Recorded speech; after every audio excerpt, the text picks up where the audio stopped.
तो Ant-Man the wasp Quantumania के post credit scene में हमें झलक मिली मोबियस और लोकी की, जो कि 20th सेंचुरी में विक्टर टाइमली को देख रहे हैं और लोकी यहाँ कह रहा है कि ये वही है। अब पूरे मल्टीवर्स में यही लोकी है जो कि पूरी कहानी जानता है कि समय के अंत में क्या होगा और इस कैंग वेरिएंट के एक्शन का पूरे मल्टीवर्स पर क्या असर पड़ेगा। इन सब के ऊपर इस पॉइंट पर लोकी ही अकेला कैरेक्टर है जो कि इस एफर्ट में है कि चीजें ठीक हो जाएं। वो TVA को वार्न करने भी जाता है, वही बात कहते हुए जो ही हू रिमेन्स ने उससे और सिल्वी से कही थी कि अगर तुम्हें लगता है कि मैं दुष्ट हूं तो जान लो कि मेरे बाकी के अवतार अति दुष्ट हैं। अब बेशक सिल्वी इस बात को हल्के में लेती है, लेकिन लोकी जिसने अपने पिता से पीस और बैलेंस की बात सुनी है उसे पता है कि केओस का रिजल्ट क्या हो सकता है, इसीलिए वो सिल्वी को रोकने की कोशिश भी करता है। अब बेशक अभी ये क्लियर नहीं है कि क्वांटममेनिया में दिखने वाला Kang the conqueror he who remains था कि नहीं, पर ये क्लियर है कि विक्टर टाइमली ही आगे जाकर ही हू रिमेन्स बनेगा, जो कि एलायत को वेपनाइज करेगा, अपने वेरिएंट्स का काम तमाम करेगा और मल्टीवर्सल वॉर खत्म करके TVA शुरू करेगा ताकि उसके खतरनाक वेरिएंट्स वापस वॉर शुरू ना कर पाएं।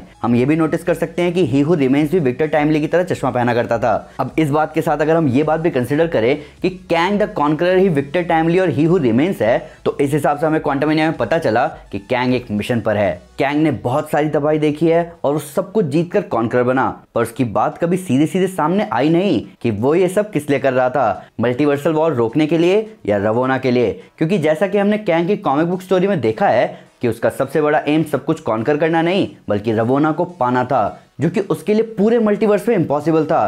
और शायद इसीलिए ही हू रिमेन्स ने भी रवोना को अपने पास इस तरीके से रख रखा था, क्योंकि यही सबसे क्लोजेस्ट तरीका है रवोना को अपने पास रखने का। लोकी का इस पूरे सागा में क्या रोल है ये अभी क्लियर नहीं है, पर हम इतना जानते हैं कि वो और मोबियस ही चीजों का सेंस बना सकते हैं सबके लिए, क्योंकि कोई कैंग के बारे में नहीं जानता। यहाँ तक कि स्कॉट लैंग की भी उससे लड़ाई हुई पर उससे भी श्योरिटी नहीं है कि सब कुछ ठीक हुआ कि नहीं। हमें पता है कि मोबियस हमें लोकी सीरीज में दिखने के साथ साथ अभी डेडपुल 3 में भी दिखने वाला है, जहाँ टाइम ट्रैवलिंग और मल्टीवर्स के एलिमेंट्स भी दिखाए जाएंगे, जिसका मतलब जिस मिशन पर लोकी और मोबियस निकले हैं वो जल्दी तो नहीं खत्म होने वाला और ये फेज 6 में भी चलता रहेगा। तो असली सवाल अभी भी यही है कि लोकी का इन सब में क्या रोल है और लोकी ही क्यों।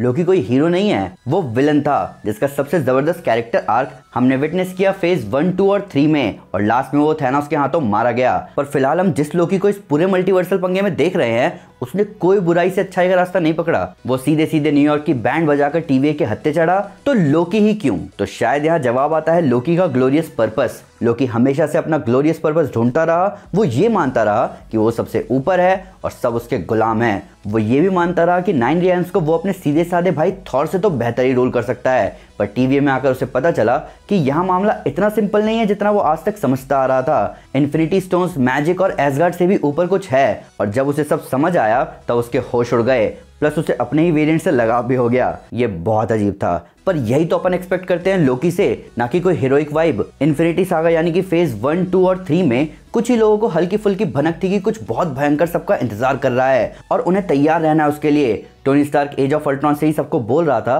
कि प्रिपेयर रहो। निक फ्यूरी टीम पर टीम बनाते जा रहा था। थॉर निकला हुआ था 9 रियल्स में इन्फिनिटी स्टोन्स का पता लगाने, और जब मुसीबत आई तो एवेंजर्स ने उसका सामना किया। ठीक उसी तरह इस मल्टीवर्स सागा में सिर्फ और सिर्फ लोकी है जिसे पता है कि कुछ बहुत बुरा होने वाला है, और वो बेचारा मोबियस के साथ मिलकर अकेले तैयारी कर रहा है उस मुसीबत से निपटने का। इसीलिए वो ही हू रिमेन्स को ट्रैक कर रहा है एंटमैन द वॉस्प क्वांटममेनिया के पोस्ट क्रेडिट सीन में, ताकि पहले ही पूरे आर्क पर पकड़ बना सके। और अगर इस पूरे सागा के एंड में वो लोकी है जो कि सब कुछ ठीक कर रहा है, तो उसे उसका ग्लोरियस पर्पस आखिरकार समझ आ ही जाएगा। एक सेंस में इस सागा में लोकी और कैंग वैसे ही कनेक्टेड है जैसे थैनोस और टोनी कनेक्टेड थे। ही हू रिमेन्स एक बात और कहता है लोकी और सिल्वी से कि उसकी जगह लेने के लिए 2 लोग हैं, पर वो नहीं जानता था कि वो 2 लोग कौन हैं। इसीलिए जब वो अपने सामने सिल्वी और लोकी को देखता है तो वो बोलता है कि यकीनन वो 2 लोग तुम ही हो। अब ऑब्वियसली इन दोनों में से एक रिस्पॉन्सिबल है पूरे मल्टीवर्सल केओस के लिए, पर जो तरीका ही हू रिमेन्स का है वो कोई सॉल्यूशन नहीं है। सिर्फ मल्टीवर्सल वॉर ना हो इसलिए हर टाइमलाइन को बर्बाद करना और चीजें उस तरीके से होने देना जिस तरीके से वो चाहता है,